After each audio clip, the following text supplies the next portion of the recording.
but there is no pressure on the elbow. Okay? I will do pressure up, but not in her elbow, but in her upper arm to imply if I want. Okay? But it's not the case now.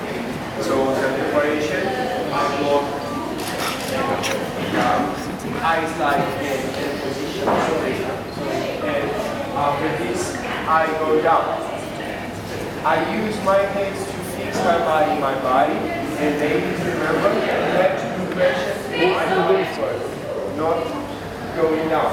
If you go only down, remember, you will slide. Okay? So, pressure in my direction to feel, like if it was in the wall.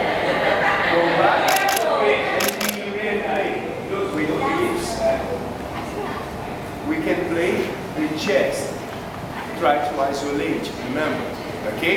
After this, I do the pressure on hips and I use my arm to press her forward. After this, I return touching for the head and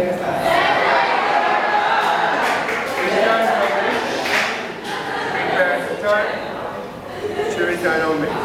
Okay? This is only one case, but for example, you can do this turn.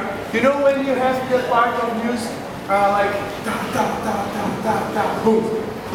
You know when you have this kind of music and everybody uses something like this. Da da da da da da da boom. This really cool.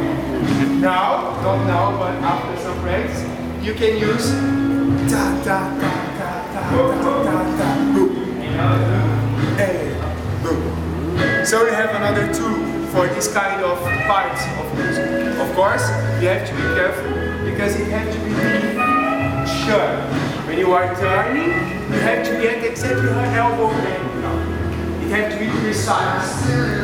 Okay? But you can practice it, you can get it. Okay? Any questions for now? Yes, for sure.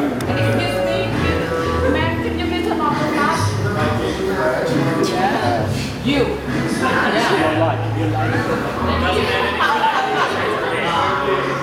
So from here, you turn on, slide in,